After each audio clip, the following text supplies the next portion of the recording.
Bom dia, Tigradinha! Como é que vocês estão? Tudo tranquilo? Então, hoje a nossa aula vai ser sobre vírus. Estão vendo lá, né, a nossa chamadinha ali, né, o vírus, né, tá de ponta cabeça porque ele é vírus, vira. Nossa, essa foi fogo, né? Então, ó, esse é o vírus. O vírus está presente na nossa vida até em filme. O símbolo que vocês estão vendo bem aqui no meio da tela, esse é importante, né? É o risco biológico. Esse símbolo já caiu em vestibular, inclusive, né? Só isso, perguntando lá qual que é o símbolo que indica risco biológico. E o risco biológico é esse que vocês estão vendo aqui, né? Esse aqui é o risco biológico. Agora, nós vamos estudar a constituição dos vírus em geral, né, para a gente saber como é que eles são, inclusive para depois saber, né, por que alguns vírus são diferentes dos outros. Tranquilo, Tigredinha? Então vamos lá.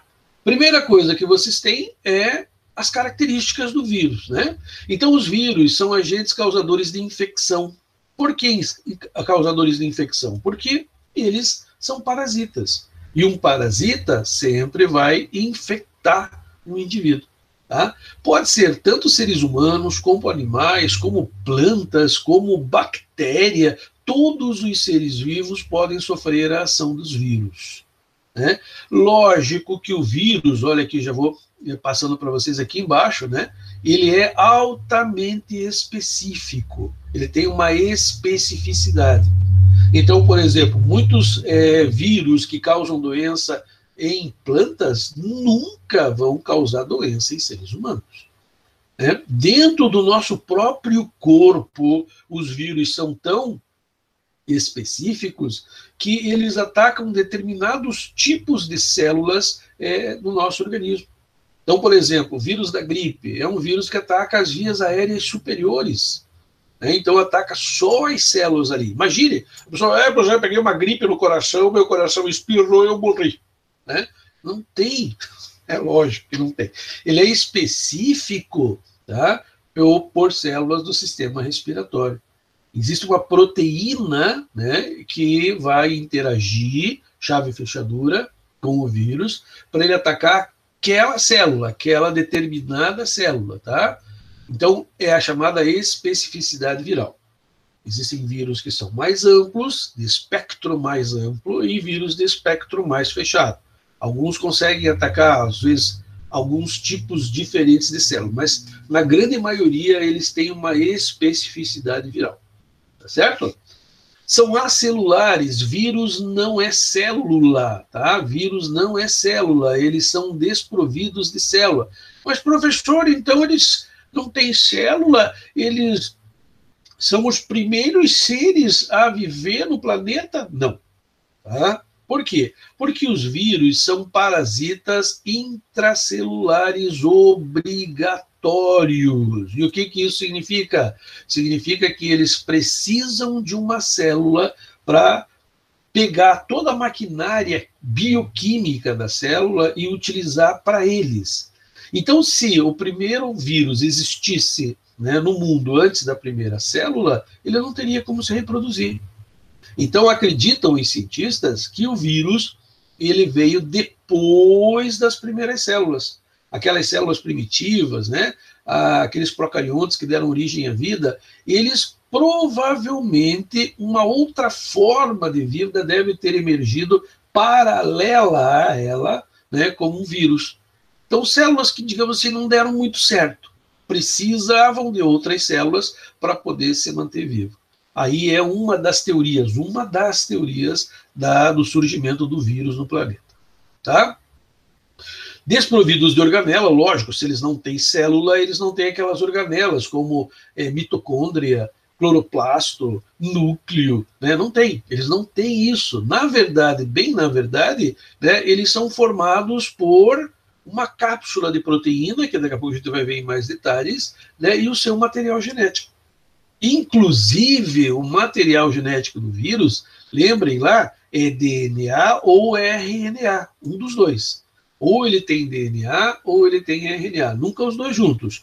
com uma exceção, tá? O citomegalovírus. O citomegalovírus, tá? Ele possui, ou foram encontrados alguns, que possuem DNA e RNA. Mas, gente, esqueçam, tá? Saibam que o citomegalovírus pode aparecer os dois, mas a regra continua. A regra, né, é sempre clara. Ela diz, não tão clara aqui, né? Ela diz que o vírus tem DNA ou RNA. Perguntas de vestibular: DNA ou RNA? Se ele falar em citomegalovírus, que eu acho muito difícil, mas se ele falar, aí vocês têm que lembrar que esse vírus é um dos maiores vírus que a gente conhece, né? Então, megalo, grandão, né, vírus, pode ter os dois, tá certo? Mas ainda é questionável. Por isso, o que é questionável, o vestibular normalmente não pergunta para vocês. Tamanho e forma do vírus varia conforme a célula que ele ataca, o tipão que ele tem lá. Mas eles são muito, muito, muito pequenos. Nós já vamos ver o tamanho deles. Natureza do envoltório, né? Então ele pode ter uma cápsula de proteína ou até, depois a gente vai ver uma outra estrutura em volta dele, tá? O genoma, como é que é o DNA e como é que é o RNA, é muito simples, muito pequenininho.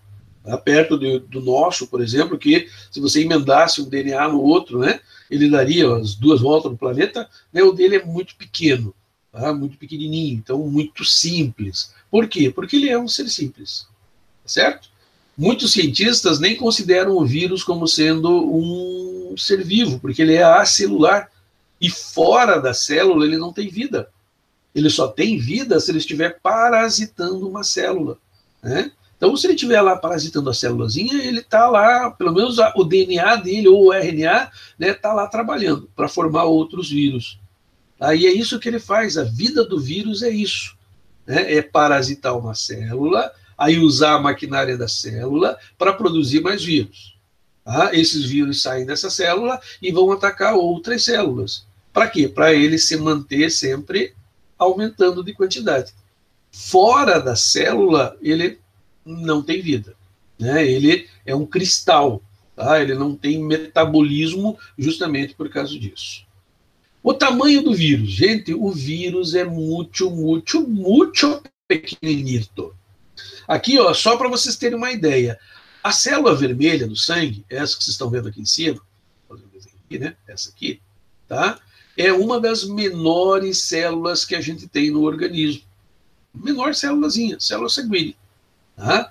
Do ladinho dessa célula sanguínea aqui, ó, vocês estão vendo uma bactéria. Olha o tamanho da bactéria em relação ao glóbulo vermelho. Muito pequititinha. Tá? Então, ó, aqui a célula vermelha, pequena, que já é uma célula pequena. Tá? Aqui você tem uma bactéria. E olha aqui do lado, ó, você tem os vírus aqui, ó, né? Olha os vírus aqui, ó, do ladinho da bactéria. Imagine se eu colocasse ele do ladinho da célula. Seriam uns pontinhos que vocês estão vendo lá. Então ele é muito, muito pequenininho. Tanto que o nome vírus, eu já tinha comentado com vocês, significa veneno.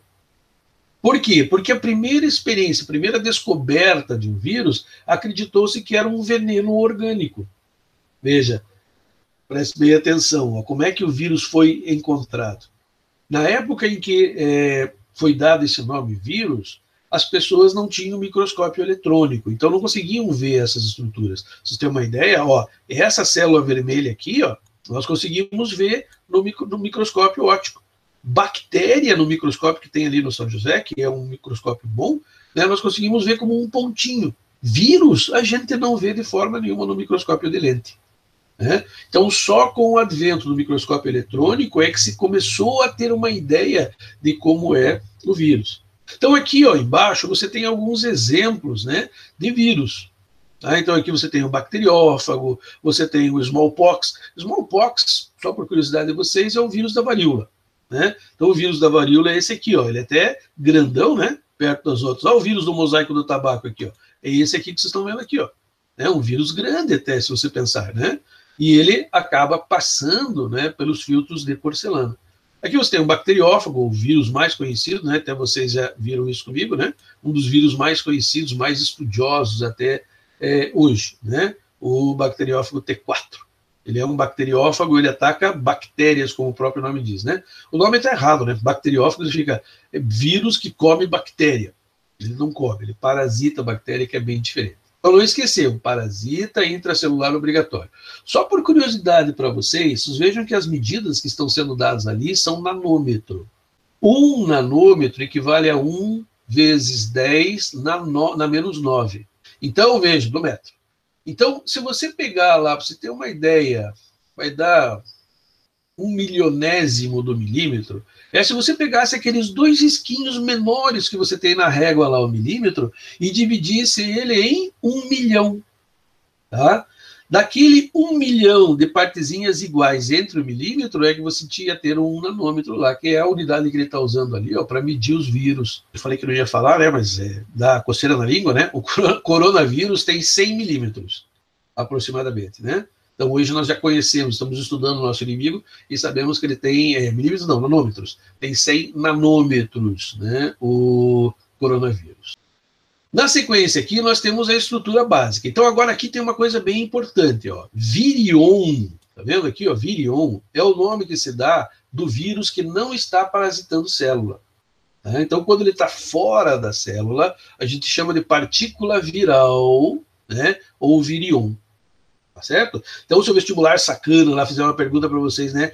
O virion dentro da célula, ele tá errado. Virion é antes de ele entrar na célula, tá? Quando ele entra na célula, aí a gente chama de vírus, tá certo? Então, uma célula está sendo parasitada por um vírus, né? Os virions estão no ar, a pessoa respirou e acabou pegando determinada doença. Então, muito cuidado, porque tem vestibular que é sacana, né? Ele costuma sacanear vocês.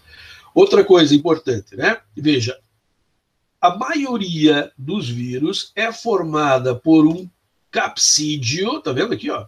Capsídeo, né? E o seu ácido nucleico aqui embaixo, ó, tá? Capsídeo é essa cápsula de proteína que vocês estão vendo ali dentro, né? Parece uma navezinha espacial lá, né? Estão vendo? Aquilo ali, ó, é o capsídeo. Dentro do capsídeo, nós temos o ácido nucleico, que pode ser DNA ou RNA. Pronto. Essa é a constituição dos vírus mais simples que a gente tem. Essa é a constituição deles.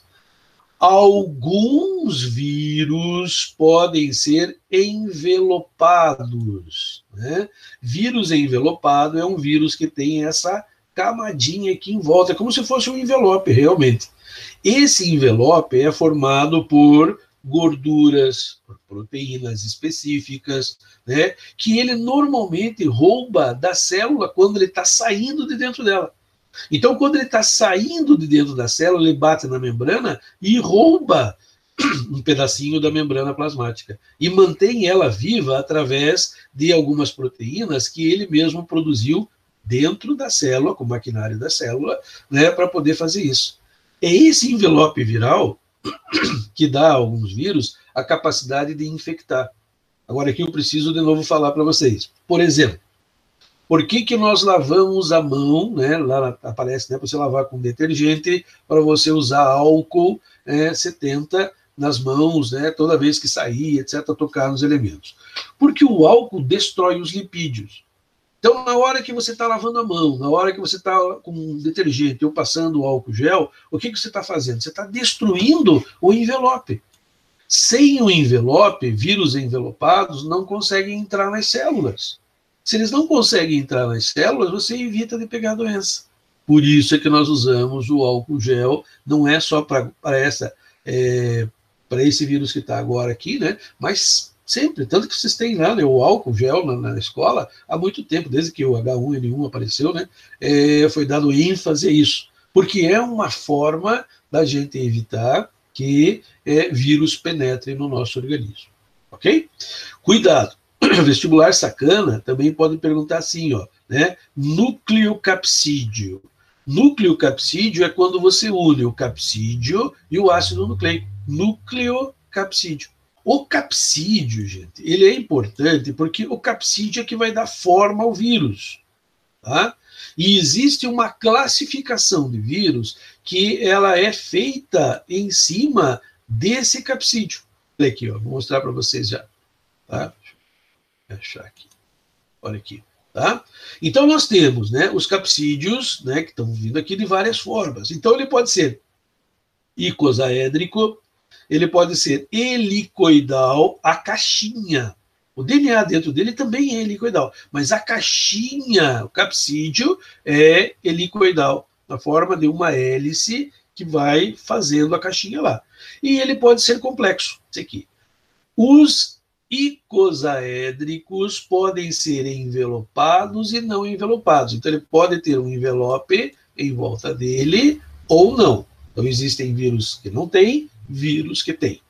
Helicoidal, nós vamos ter aqueles que têm o envelope e aqueles que não têm o envelope. Agora, atenção, nos complexos, nós não temos o envelopado. É lógico, né? Como é que você vai pôr envelope aqui? Essas fibras que vocês estão vendo aqui são as fibras de ancoragem, é as fibras de proteína que ele reconhece a célula onde ele encosta. Ora, se eu colocar o envelope aqui, ó, essas fibras não encostariam mais, né, na célula. Então, os complexos, como o adenovírus, o bacteriófago, né, ele não tem envelope, tá certo? Não tem envelope. Aqui embaixo vocês estão vendo a foto, como é que ela é no microscópio eletrônico de cada um deles. É assim, ó, umas fotos que vocês estão vendo aqui embaixo, que a gente vê eles num microscópio eletrônico. O envelope, nós temos aqui o envelope, né, que é o 3, que vocês estão vendo aqui, né? Eu coloquei um númerozinho ali para chamar a atenção, né? O 3 é o envelope, tá certo? Então, ele é formada por uma bicamada igual da célula, proteína e lipídio. Como os lipídios têm fósforo ligado nele, a gente diz uma dupla camada fosfolipídica, né, que vai formar isso, e mais algumas estruturas de carboidrato, açúcares. Né? Então, ficaria açúcar, glicofosfolipídicos, né? Ou glicofosfolipoproteicos, que seria o mais correto ainda. Tá? Então, glicídio, lipídio e proteína. Como os lipídios têm fósforo, fosfolipídios. Ok? Cuidado, são pequenas particularidades, né, que a gente não pode deixar passar em branco. As espículas são essas estruturas que vocês têm aqui em volta, né, o 4, essas bolinhas pretas que vocês estão vendo aqui, né, que existe lá, e que é o antígeno viral. Antígeno anticorpo, lembra aquela reação entre proteínas que nós tínhamos comentado com vocês?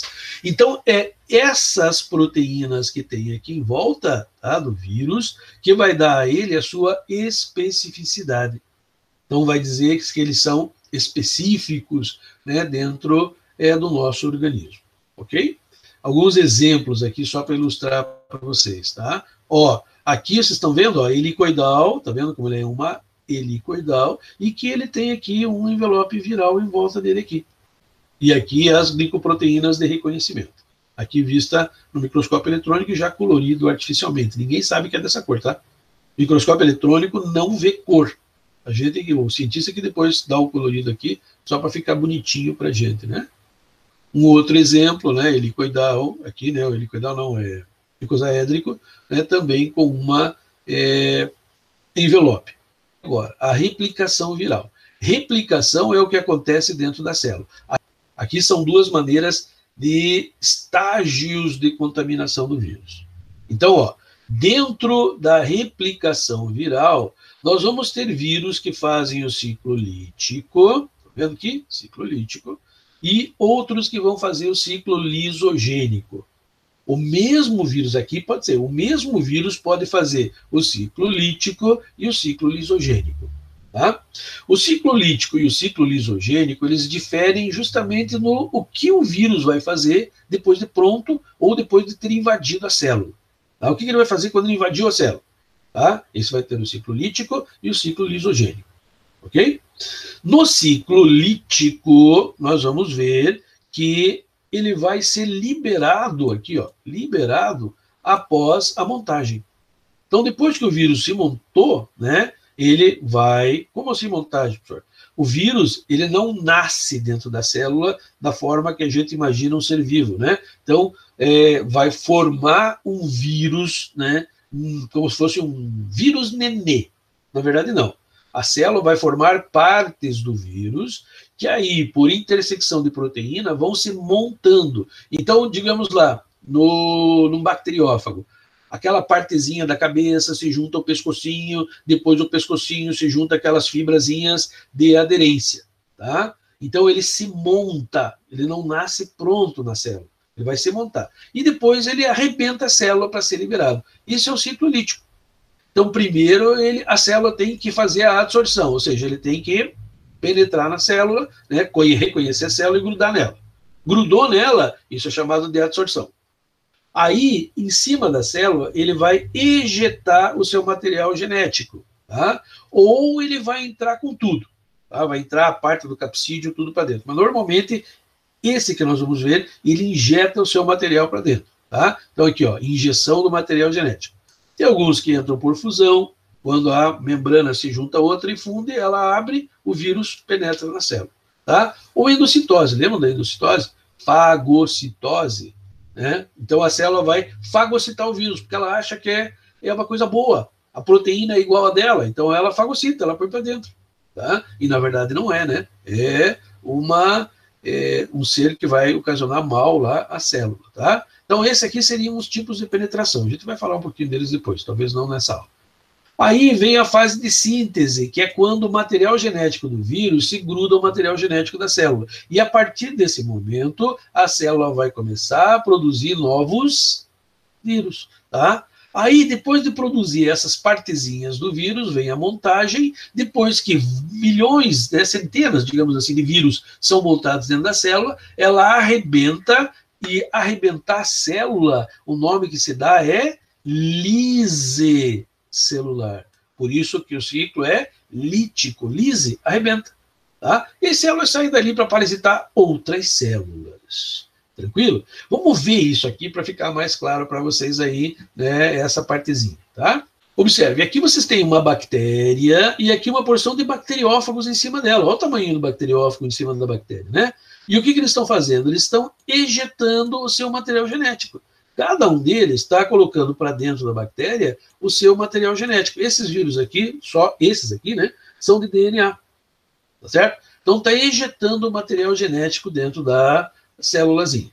Se ele é, por exemplo, um vírus diferente, ó, né, ele também pode, não é o bacteriófago, veja, as proteínas do capsídeo vão se combinar com as proteínas da membrana.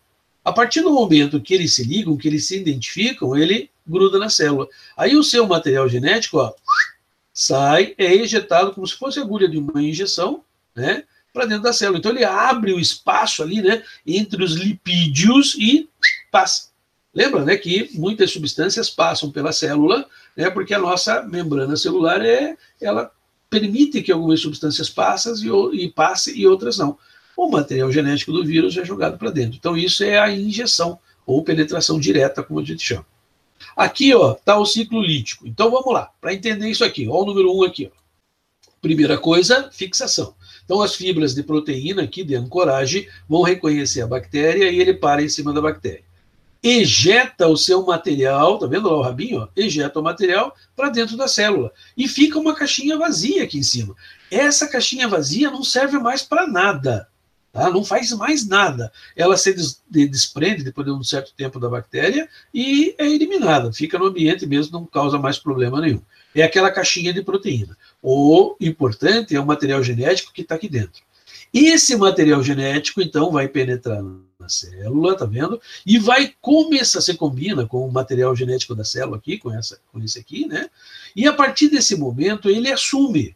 Lembram que o nosso DNA, né, ele faz, né, como se fosse um livro de receita. Tudo que tem ali, ele vai fazendo. O vírus pega uma pequena receitinha e coloca no meio daquela receita maior. E a nossa célula não reconhece isso. Então ela vai lendo. Então ele vai lendo lá. Ponha 2 xícaras de fubá. Né? Aí ponha um ovo. Aí ponha o açúcar. Aí tem uma informação do vírus. Aí ponha arsênico. O arsênico é veneno. Né? Mas a célula está seguindo a receita. E aquela coisa, ela não consegue ver que aquilo que está ali está errado. Lógico que no vírus não é arsênico. Ele está dizendo assim, construa uma caixinha de proteína. E o nosso DNA constrói a caixinha de proteína. Construa DNAs iguais a um determinado tipo lá que ele vai te dar informação. A célula começa a produzir aquilo.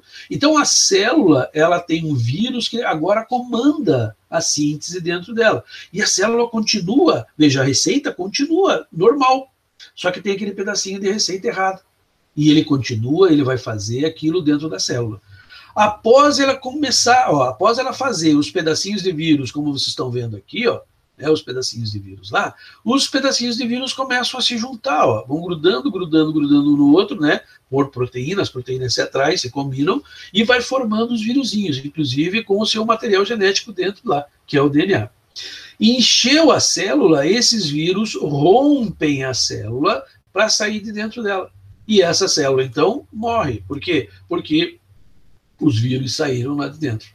Tá? Esse é o chamado ciclo lítico. Depois de formado, explode e vão procurar outras células para parasitar. Tá? Esse é o exemplo clássico, um dos vírus mais estudados na história, né, que é o bacteriófago. Tá? Ele é usado, inclusive, porque ele ataca bactérias. E uma parte, né, dos estudos lá que a gente tem de combate a doenças bacteriais pode ser feita através de vírus. Ciclo lisogênico é quase igual. Tá? No caso do ciclo lisogênico, nós vamos ter essa partezinha aqui, tá? Essa parte desse lado aqui, tá? É a parte lisogênica. Vai acontecer a mesma coisa. O vírus vai vir, vai ejetar, vai se fixar na célula, vai ejetar o seu material genético, só que agora aqui fica diferente, No ciclo lítico, ele vai começar a produzir novos vírus. No ciclo lisogênico, não. Veja, o material genético do vírus vai se ligar ao material genético da célula. E não vai começar a produzir vírus, vai ficar lá ligadinho. A bactéria nem sabe o que aconteceu. E vai continuar a sua vida normal. E vai se dividir, vai fazer o que ela faz sempre, né? Vai chegar um momento que ela vai se dividir em duas bactérias. Para se dividir em duas, ela duplica o seu DNA. E o DNA, então, vai ficar um DNA aqui e um DNA aqui. Mas veja, se eu tinha um pedacinho de DNA do vírus, ela está com o DNA do vírus aqui, ela vai passar, porque o vírus, ou o DNA do vírus, também vai ser duplicado, sem que ela saiba. Ela mesma duplica, tá? E formou duas células com material viral.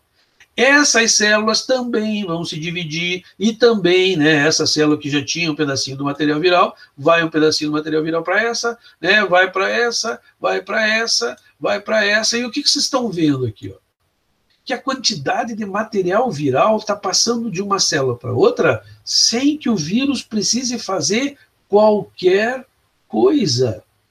Depois de muitas dessas divisões, né, das bactérias, ela, de um momento que a gente não sabe o como ele sabe isso, tá? Mas todas as células, ainda a ciência não sabe, ao mesmo tempo entram no ciclo lítico. Tá? Vão entrar no ciclo lítico, ou seja, vão começar a formar os vírus, vão explodir a célula e depois centenas, milhares de células arrebentam e vão liberar milhões de vírus que vão fazer o quê? Infectar novas células. E existem vírus que têm os dois. Alguns fazem o ciclo lítico logo que entram no teu organismo e outros que vão fazer o ciclo lisogênico, vão ficar lá muito tempo. Né? Então, às vezes, você consegue combater aqueles do ciclo lítico, matando os vírus que estão fora da célula, eliminando eles, mas aqueles que estão, né, disfarçados, aqueles que estão escondidinhos dentro das células, vão passar despercebido. E você acha que curou a doença e, na verdade, não. Quer ver um exemplo? O vírus da AIDS. Né? O HIV consegue fazer os dois. Alguns deles fazem ciclo lítico, enquanto outros fazem o ciclo lisogênico.